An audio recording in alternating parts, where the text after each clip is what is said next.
National champions and Pro Tour winners alike have fallen in our Goliath Gauntlet, leaving only 2 challengers standing. In our grand finals, masterful wizard MajiinBae faces his final trial as DMArmada looks to bring the fury of the Dragon Horde to bear. It is a song of ice and fire one last time as the inaugural Goliath Gauntlet comes to a close. It's all on the line as our grand finals starts now.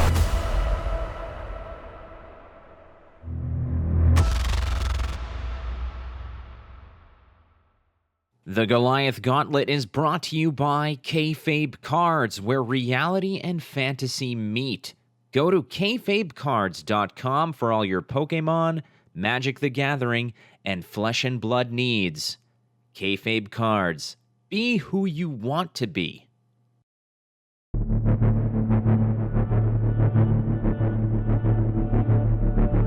And so, ladies and gentlemen, the time has finally come. It's time for the grand finals of the Goliath Gauntlet Flesh and Blood Invitational, presented by FAB Cards and, of course, produced by 983 Media. I'm Mitch Leslie, and it's my utmost pleasure to be joined by Tannon Grace here in the booth for this final matchup. A bracket buster would be putting it lightly, Tannon. I cannot believe who we've ended up with here in these grand finals to play for the lion's share of $2,000 and some special prizing as well. Yeah, absolutely. I think this, if we had gotten every single person who watches this to fill out a bracket, I don't think a single person would have gotten this final right. We've got Caleb and Patton versus DMArmada, or MajiinBae, as a lot of us like to call it. And when I look at the bracket overall and what they had to get through to get here, it's pretty impressive on both sides. We start with DMArmada. He had to go through his good buddy and my good buddy, Red Zone Rogue, Michael Fang, and Tark Patel to get here into this finals to face MajiinBae. And then when you look at MajiinBae's side, yeah, just another unreal tournament that he had to go through here. He went through Brendan Patrick round 1, Isaac Crute round 2, and Michael Hamilton round 3. I mean, that's a murderer's row right there of players. So very fitting and very deserving finals for these two players. The national champions of both Canada and North America have been felled in order for these two players to get here. That in itself is quite the accolade. But both these two players, Tannon, are looking for another one. That's right, a spot in the trophy cabinet. We obviously, this is our first time running something like the Goliath Gauntlet, so we've definitely, come up with some things as we've gone along. Let's talk a little bit about the prizing, of course. It's a lion's share of $2,000 being broken up for these guys, but that's not all, Tannon. Yeah, so we got a special playmat made for the winner, the champion of this tournament as well. And this is sent to us from Legion Supplies. And we'll have a little more information for everybody in the future, if you want to get, some of your custom playmats made through theirs. But for this one, particularly, I like this one a lot. Mitch, I don't know about you, but this looks pretty good. Oh my goodness, that's right. A champion here of the Goliath Gauntlet will be going away with a foiled out playmat to commemorate their milestone victory. That is not all. We have another special prize up our sleeves here for our competitors today. Yeah, this is what I've been working on behind the scenes. Finally got it confirmed the other day. Can't show it to you just yet because it's halfway around the world. LSS was so gracious in providing us with a gold foil Goliath Gauntlet for this event. And that's not all. We sent it over to our buddy, Matt Rogers. He's going to get it slabbed for everybody, and it's going to say Season 1 Goliath Gauntlet Champion on it. So it's going to be a very, very one-of-a-kind special item for the winner here today. They're going to get their own personalized gold foil Goliath Gauntlet. Yeah, so huge thank you to Legion Supplies, of course, Legend Story Studios, and Slab Daddy himself, Matt Rogers, for getting that set up for us. Great. I mean, great now to see what these guys are playing for. But let's jump in and talk about their decks a little bit. Let's talk about DMArmada first here, because he had to really overcome some serious challenges in order to get here. Some matchups where he was maybe favored in, some matchups where he was not so favored, right? Red Zone Rogue goes down first. That was the dash matchup. Then he takes on an Icelander, and then he beats a Fi to get here. Let's have a look at this deck list from DMArmada. For Dromai, it's actually, I would say Dromai has definitely shifted a lot away from the paradigm that DMArmada is going for here, Tannon. There's some key differences between, let's say, like Noah Clark's deck list from Battleheart and Columbus and this one here. Talk to us about it. Yeah, absolutely. This one's a little less, when we first saw Dromai, we thought more Prism, right? Very board-centric, trying to get auras in play, trying to get a bunch of dragons in play. But this one, you're seeing a little bit different there. He's playing to the board a lot more. He's got Blaze Headlong to kind of finish off turns. He's got the Cinepies to make big attacks and stuff like that. So a little bit different than your traditional, maybe, kind of Dromai, but this is kind of the way that it's going. Well, it's still got that smattering of really cool dragons all the way through. Yeah, no doubt about it. And even Themai included here, something that for Michael Feng was very, very difficult to overcome. And of course, the ever looming risk of Tomultai targeting those Storm Striders and taking them out of the game before the Icelander player has an opportunity to set up into a kill turn. And the way this deck is built might have actually given it a bit of an edge in the fire matchup just because of some of these pretty good 0 for 4 attack actions, being able to match the output to some degree as the fire. We're very curious to see how it plays into Icelander, who of course looks a little bit different now than perhaps a couple of months ago. Let's have a look at MajiinBae's list here. It's very similar to Michael Hamilton's, but Margin has applied his own little master touch on the deck with a couple of additions. Yellow Ether Ice Veins for one, they sort of make their way in here. There's no sort of like one-off scour that we've seen in a couple of other decks, but this definitely is the Icelander build to beat right now, Tannon. Absolutely. I think this is the best way to build the deck. It gives you the most diversified way of attacking your opponent. You can do it with arcane damage. You can do it with physical damage. They're never sure exactly what's going to happen to them the next turn, so they're always kind of on the back foot once you get that tempo advantage in the game. Aether Ice Vein showing you just how impactful. It just might be the best arcane damage spell out of the Icelander decks. It's so impactful every time. You know, we talk about how big those turns are, generally getting 1 to maybe 2 cards out of your opponent's hand, slowing them down quite a bit. And it's going to be an uphill battle for Majin here in this. I do believe that Dromai is a little bit favored in this matchup, though it's not as bad as it was, say, like when these decks first came out. You know, seeing, we talk about Unlimited, Singe would be great in a matchup like this because, if they make a bunch of those little pesky 1/1s that have Arcane Barrier, that's really hard for you to beat, but that's not exactly, what the Dromai deck's doing every turn like it does in Limited. So they're going to be kind of throwing haymakers at each other a little bit more in this match.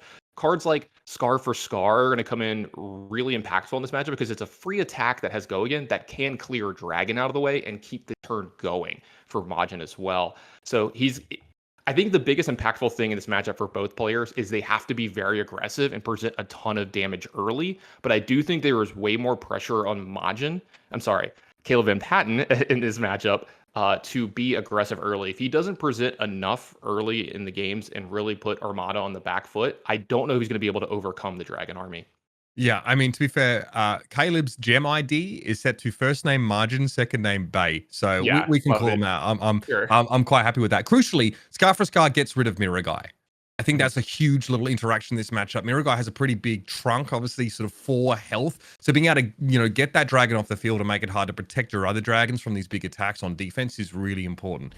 So it's come down to this, ladies and gentlemen. 16 of the very best flesh and blood players in the world have been whittled down to 2. It's our top cut here, featuring MajiinBae going up against DMArmada. And that's right, it's for all the marbles.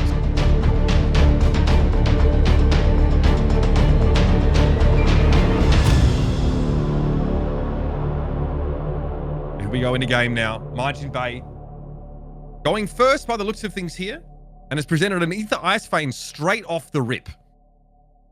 Yep, don't know if this one got fused or not. Might have happened right before we got in, but it does look like this is a Aether Ice Vein to be the first attack. If it's fused, huge thing to start, but very recoverable for Armada here. He's going to be drawing up at the end of the turn, so if you do have to discard some cards here, not as impactful as it would be early.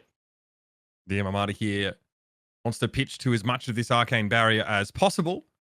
And again, we'll be creating an Ash by pitching 2 of those cards in order to do so. So, little light on the old Arcane Barrier here. Crown of Reflection and Null Rune Gloves providing that, and no dragons yet to sort of add extra Arcane Barrier to the table. MajiinBae looks like on turn 0 here wants to poke with his Waning Moon as well. Again, I guess like the discard effect that you're dealing with Ether Ice Vein, less of a concern this early in the game when you both get to draw up. Absolutely. And we can talk about these equipment just a minute while they're taking their life totals down. Flamesteel Furnace is going to play a big role possibly in this matchup, generating extra resources for DMArmada for that Arcane Barrier. So you may see Majin really try to time his stuff well, like say his Waning Moon activations. If the Flamesteel Furnace gets activated, he can, in response, activate Waning Moons where you can't use those extra resources to stop stuff from Arcane Barrier. All right, here comes the Dunebreaker Centipede starting things off, and this is what DMArmada wants to do with a lot of these, 1 for 5 go again attacks. Present something to MajiinBae again. If MajiinBae has a popper, of which Icelander has access to many, the Centipede will still create an Ash token upon its destruction. Does not look like that's the play for MajiinBae quite yet. It's first up, it's Blizzard out of hand at instant speed, and creating a Frostbite token thanks to Icelander's ability. And yeah, I'm glad that you mentioned that, Uber. It's something we kind of overlooked at the beginning, and that I kind of forgot to mention the fact that This isn't your grandma and grandpa's version of Icelander where, you have big attacks in this deck. You have poppers naturally in this deck. You're not just boarding in, say, Command and Conquers. You have Wounded Bull, you have Findell's Fighting Spirit. So you have them at the ready in this matchup, and that can go a long way at stopping some of these big attacks for Armada where, you get the block of one card and soak up all of the damage instead of just getting some of it to come through like you would have in, say, the early Icelander builds that didn't have these attacks. Now, I think DMArmada is in a bit of trouble here because, yeah, he can pitch at instant speed to Flamescale Furnace. He can pay to give his thing go again. But he'll have one card left in his hand and a Frostbite will be in play. So even a zero-cost dragon would be pretty hard to materialize at this stage if I'm not mistaken. Here's the Ash creation. And, of course, Flamescale Furnace being activated, something we highlighted as very important. DMArmada, though, opting not to pay the 2 there. So he's got a Frostbite of his own. Right now he'll choose to pay that cost here for Blizzard. Yep, so it does look like the Frostbite's going to go over the other side. Here comes the attack for 5. See, it does look like it's just going to go through. Majin down to 31. Yeah, DMArmada unlikely to be able to really fight through this Frostbite here. So he'll let it happen. And I guess, it's all the same, really, whether you had go again or not there. DMArmada really just wanting to pitch to Flamescale Furnace. That's how we get some value off of that turn. Still presenting 5, not too shabby. Scar for a Scar, though, looks pretty good. MajiinBae, 4 life behind DMArmada here. So this go again is turned on. And while we talk about this Tannon quickly, Crown of Providence here actually being taken for MajiinBae over the usual Coronet Peak decision. Yeah, just want to be able to block some of these dragons, maybe with a card from hand, plus the Crown of Providence to stop that one impactful attack on a very important turn. Maybe get some filter as well. Really important for Majin.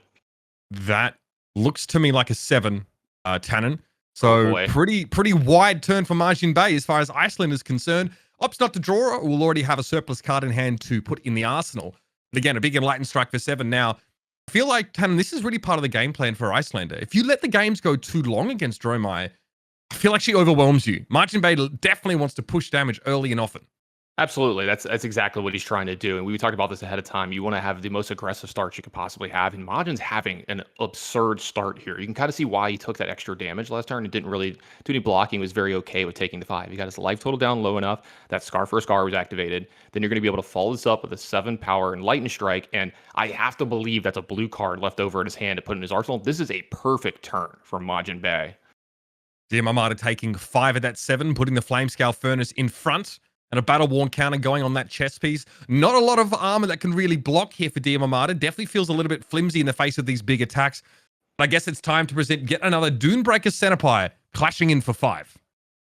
Yeah, and both these guys firing on all cylinders here. Just huge attacks going back and forth. And here comes another blue card out of Arsenal for Majin. And this is kind of what he needs to do.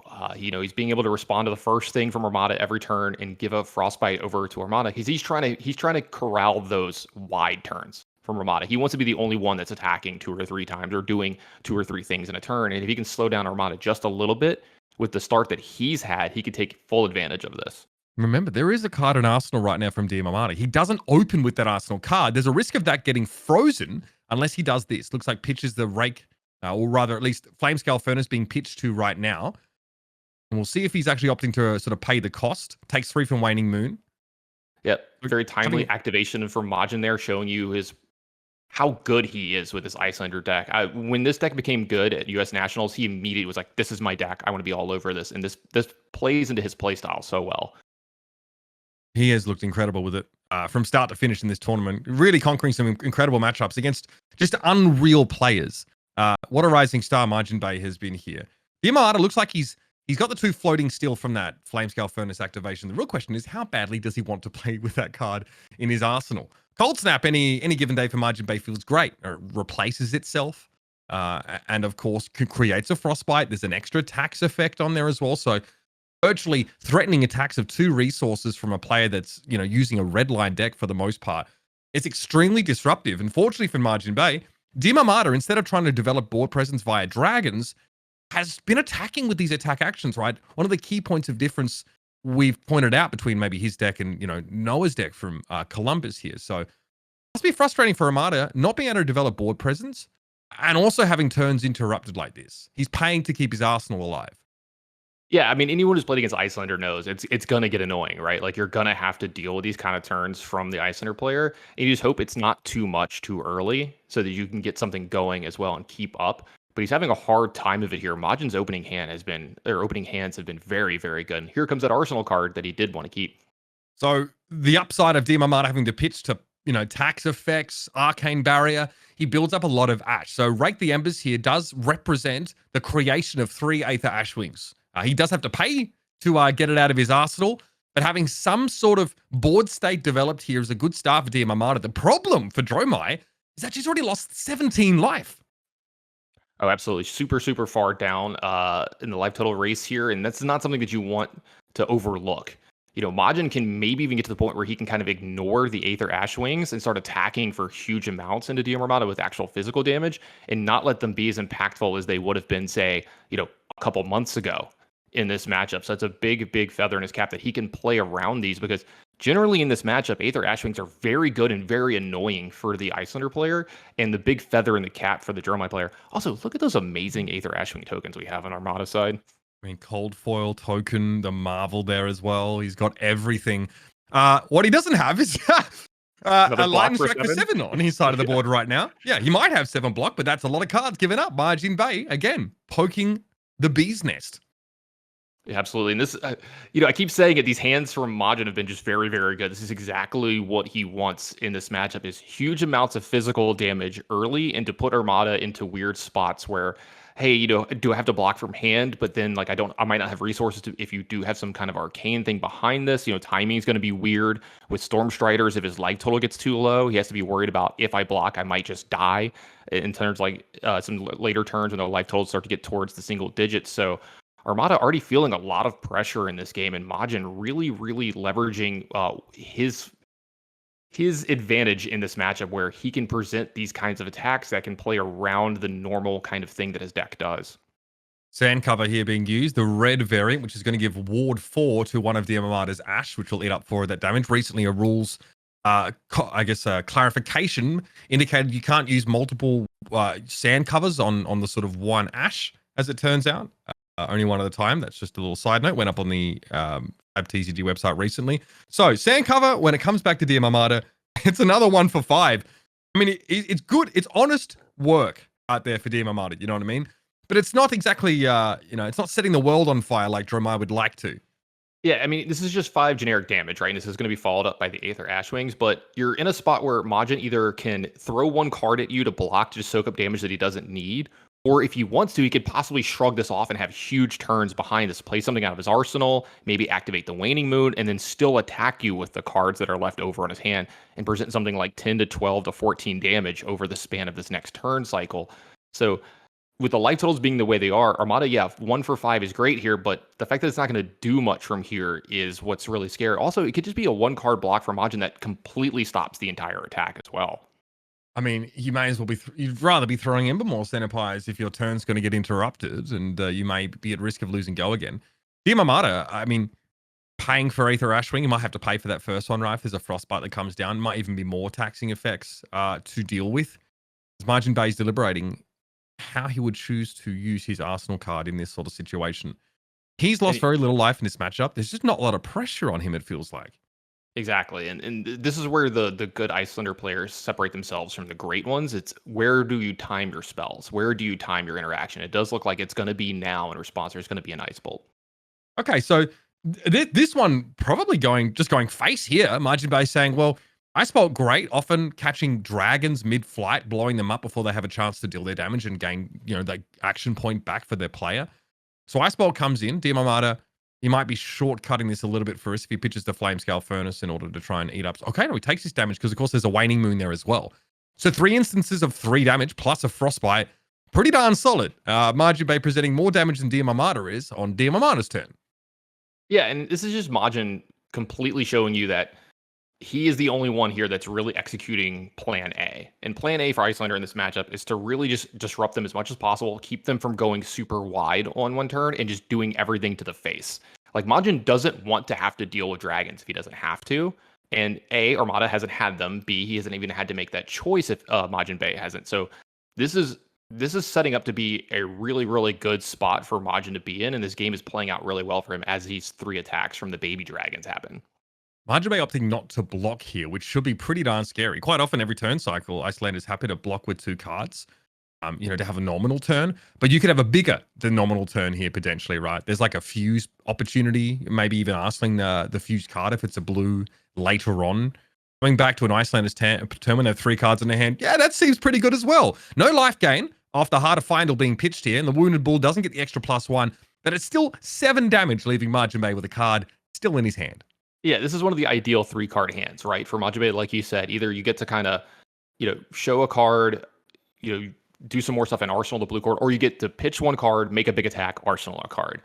And this is exactly what Majin wants in this turn. And I think this is the start where Armada's going to really feel the pressure. Like, this is the turn where he's like, all right, I need to start thinking about how I win from this spot, not just how I don't lose. So you may see Armada take a little bit of a risk here in the next turn or two, because I don't know how many more he's going to get. This does look like a lot of blocking from hand. And I hope your spotter goggles are on good here, Mitch, because that is hard to see those gorgeous, gorgeous, majestic dragons. Yeah, I mean, my guess here is that's a Dracona Optimi and a Mirror Guy being used to block there. Obviously, we're seeing the dragon side of them, as Armada probably doesn't want to have to keep flipping them. He understands what the costs of those are and can always be confirmed with his opponent. So yeah, more dragons not being developed on board here for DMArmada. Still only Aether Ashwings and these 1-for-5s. All he's been able to present so far.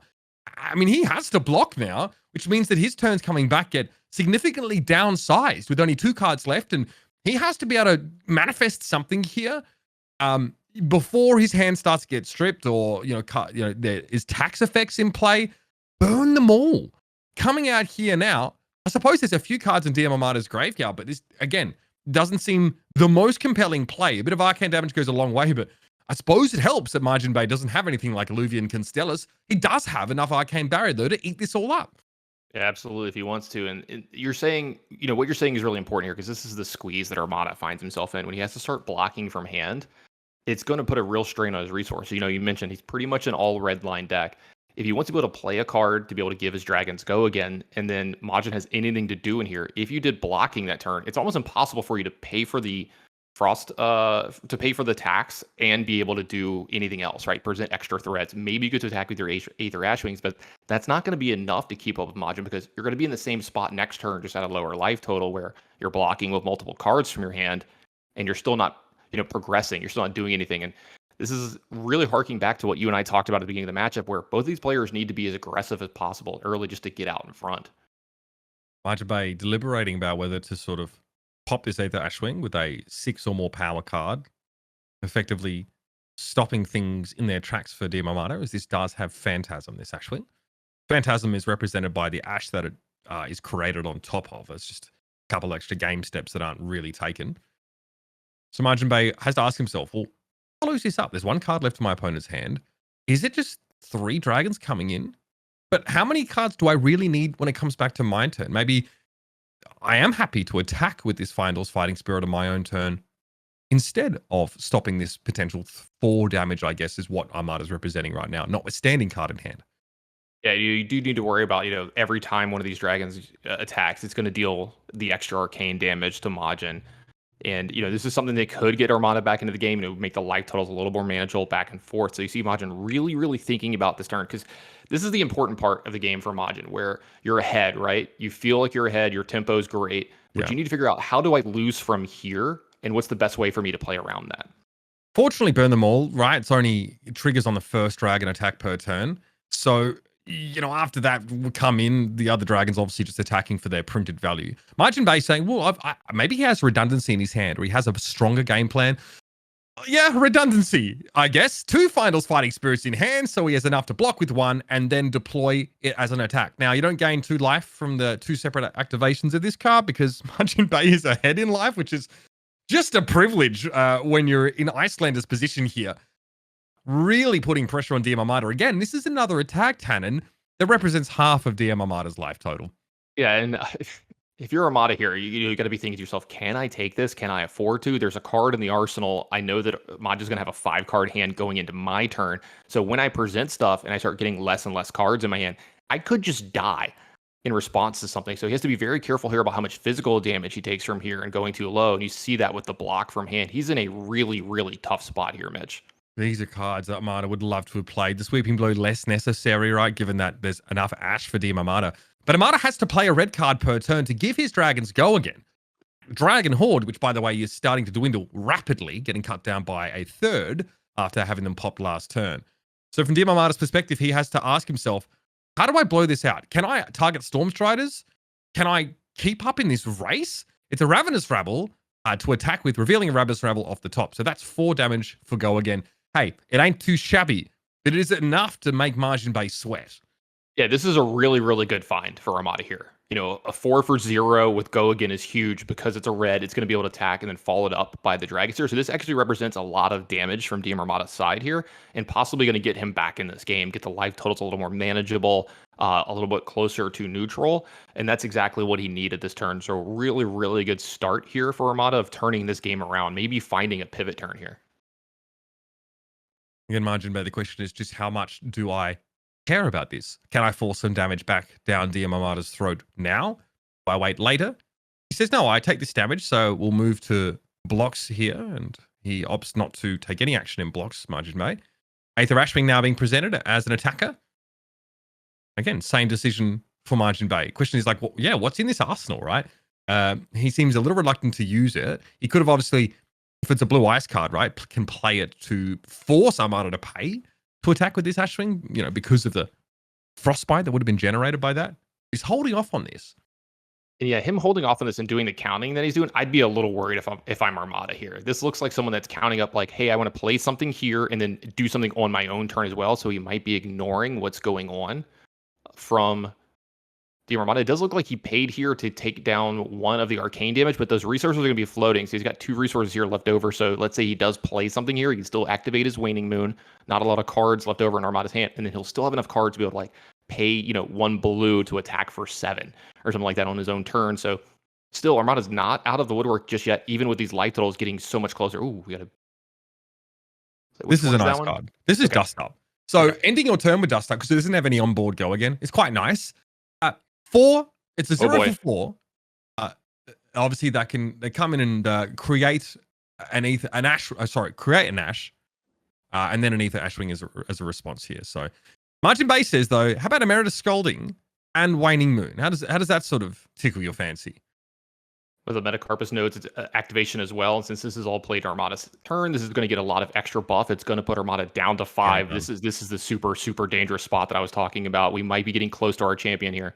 He ain't done. That is wild. Metacarpus node being used here. Okay, so pushing that extra damage, wanting to get DMArmada down to, I guess, to a really low life total. MajiinBae obviously opting to take that Dust Up damage. Stormstrider's still up at the moment, though. Looks like MajiinBae maybe didn't have a play to follow it up with. And that Dust Up is going to create an Ash and then create an Aether Ashwing. So decent work from Armada. MajiinBae, though, just tipped his hand a little bit there, obviously, by using that Metacarpus node. He's looking scary, and he might be ready to close out the game. Hypothermia, that is crippling for the Dromai. Yeah, it's going to stop go again in his track, so Armada is not going to be able to get one of these super wide turns that he's looking for here.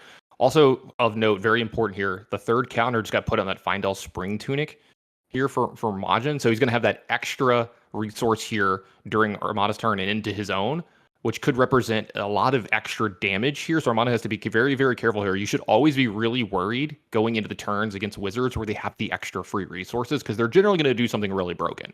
So the one issue with there being a hypothermia here is that Armada probably isn't able to play many cards on his turn, which means that he'd have more cards in hand to, you know, pitch to the Arcane Barrier that he has, which right now is 5. Is 5 Arcane Barrier.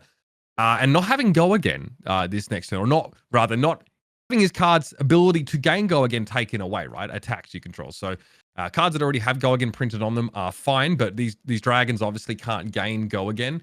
You can open with like a Dunebreaker Centipie. It has go again baked into the card, right? So it's not a gain effect. You'd still be able to get your action point back from that. It definitely messes up Armada when he's, you know, trying to play red cards to give his dragons go again in general. And MajiinBae is absolutely threatening lethal. DMArmada knows this very, very well. So he has to ask himself, how many cards can I afford to spend? How many cards can I afford to have leave my hand and not have access to for Arcane Barrier purposes? Yeah, and if I'm Armada, I'm staring at those boots. on MajiinBae's side. You know, we talked about how important they could be here if Armada were able to like steal them early, you know, kill them with one of the dragons. That would be huge in this matchup. And like you said, it's so impactful here that he has all these extra cards in his hand. But if Majin were to like play something out of his arsenal and then maybe use the boots to do something else with different timing after you play a card, maybe you can get a little extra damage here. But he's got to keep cards in his hand because of the fact that he's so low and those boots are looming, and the fact that any point in time some arcane damage could just come to your head when you're not ready for it.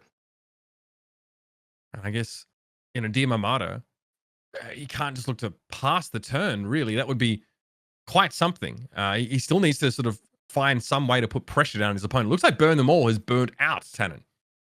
Oh boy, this is not good for Armada here. He passed, right? If he's getting ready to burn them all, he passed his whole turn. Yeah, that's what I'm saying. I'm trying to figure this one out. You know, it's hard without any. We don't get the vocalization from the players here, but it does look like it's going to be a pass with just 4 cards in hand. I haven't seen this in a long time. This is the fetal position as far as Flesh and Blood players are concerned. My God. So let's see. It looks like Majin's going into the tank here, trying to figure out, can I kill you from here? Hypothermia is still on the board here. Obviously, that card will be destroyed at the beginning of the afflicted player's end phase, which should be DMArmada's. So MajiinBae probably is not performing that game action while he stays here within this sort of go to end phase step and decide, like, what's the deal here?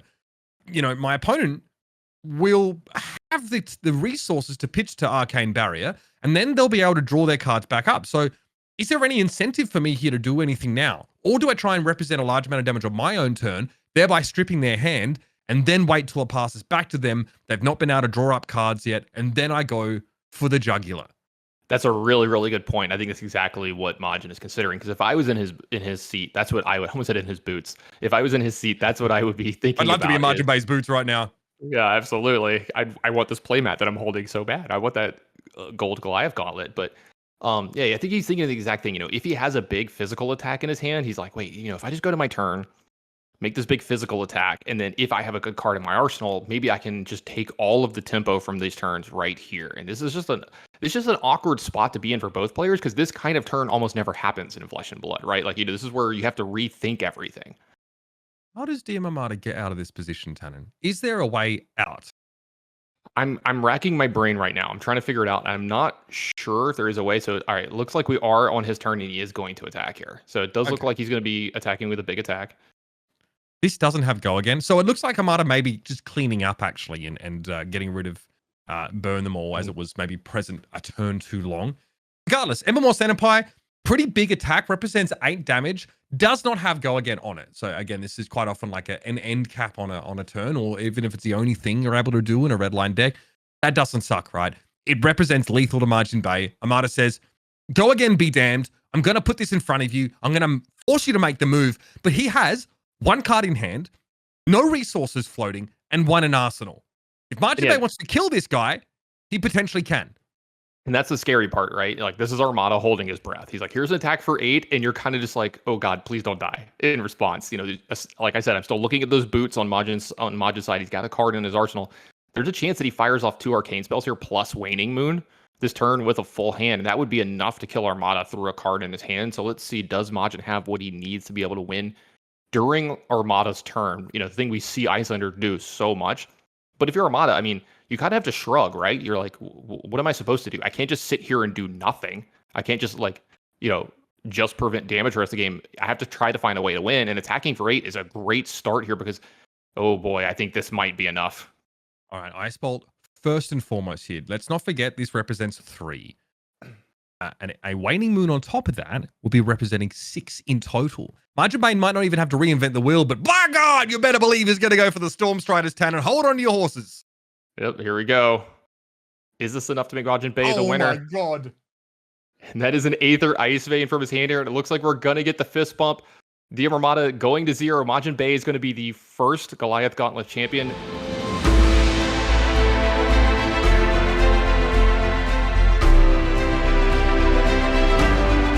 And what a way to do it as well. That game, not what we expected at all, right? So much talk about Dromai being favored and games going long. That's when she looks really scary.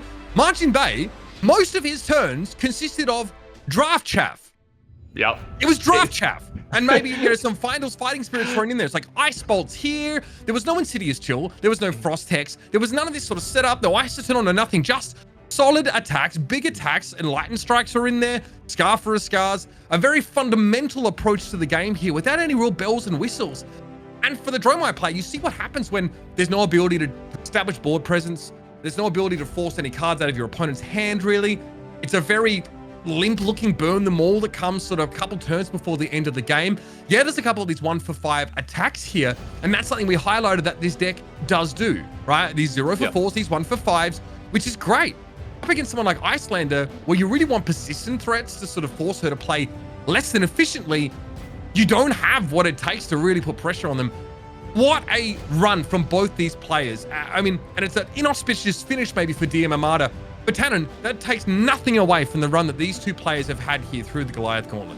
What a fitting champion, what a fitting runner-up as well. DMArmada, he's not he wasn't added to this tournament as one of the favorites to win it. He's not a Tariq Patel, he's not, a Pablo Pintor, he's not a world champion, right? He's not a national champion, but he's showing you that while he spends most of his time in the booth and behind the YouTube camera, that he can actually, sling some cards in this game and represent well and play really well. MajiinBae, better known for his prowess in another game, being one of the best players in the world in that game, but showing you that he's also very good at this. I kind of compared him to Tariq, where if you watched early coverage last year, we started mentioning Tariq's name before he'd ever have a big finish, and I was like, yeah, he's just a really good player, he should show up, and he exceeded those expectations. And we talked about that going into this tournament, that Majin might be the next player to do that kind of thing, and I think overnight he's just become a household name now with this win and some of the players that he's beat. And then when you talk about the decks and how they're constructed, yeah, we didn't see the typical Icelander stuff, right? We didn't see Insidious Chill that game. I do think the card's very good and very impactful. I'm kind of at the point now where I'm just like, if we have any other blue that's playable over Frost Hex, maybe we should just be playing that card in our Icelander decks. That card just seems not very good to me anymore in these decks. It doesn't really seem necessary in the way that they're built. And you're seeing why I think Icelander might be the best hero right now overall in the game of Flesh and Blood. It's so hard to play against. Your timing is thrown off. It's good at physical damage. It's good at arcane damage. And with draft chafe, as you're saying, cards that, I just literally laughed at Michael Hamilton when I saw his deck at Nationals. And then he kept winning. And he's like, yeah, if I lose, obviously I'm an idiot, but I won the tournament, so I look great and smart. And I'm like, yeah, this deck's amazing, and it's really hard to play against. And if you talk to some of those Icelander players, players on the level of Michael Hamilton and MajiinBae here, they'll tell you, they're like, the Dromai matchup is not as bad as people think it is. You're harkening back to heuristics from months ago where the decks were quite different. And you saw why they believed that in this game. Yeah, Majin's hands were very, very good to start the game, but the deck is built in ways now to take advantage of that in this matchup. And he did, and he got the victory.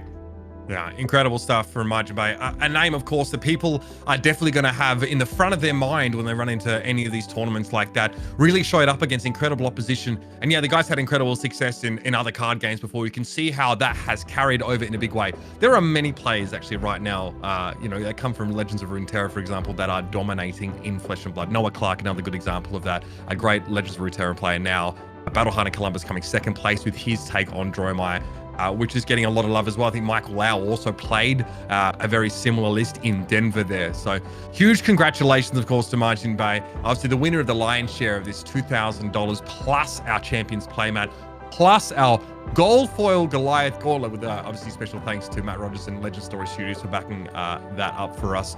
And a huge thanks to everybody that's been along with us on the journey so far here at the Goliath Gauntlet. Let's have one last fond look back at the bracket, Tannon, and give a quick retelling of how this incredible inaugural Goliath Gauntlet went, because it was quite a run. We had incredible players in that first round, right? We had Yuki Lee Bender was there. We had Hayden Dale, Brendan Patrick, Matthew Folks, Kyler Horswell, Pablo Pintor, and many of those names fell in that first round. Then we got to our quarterfinals and stuff started heating up, right? Matt Rogers, Michael Hamilton. What a matchup of national champions, with Hamilton advancing only to fall to MajiinBae, who made his way through Isaac Crute in that semifinals, and then of course made it all the way. We saw Michael Feng make it there, and DMArmada deconstructing his Icelander list, and Tariq Patel's Phi build falling to DMArmada's Dromai. A pretty insane matchup there as well.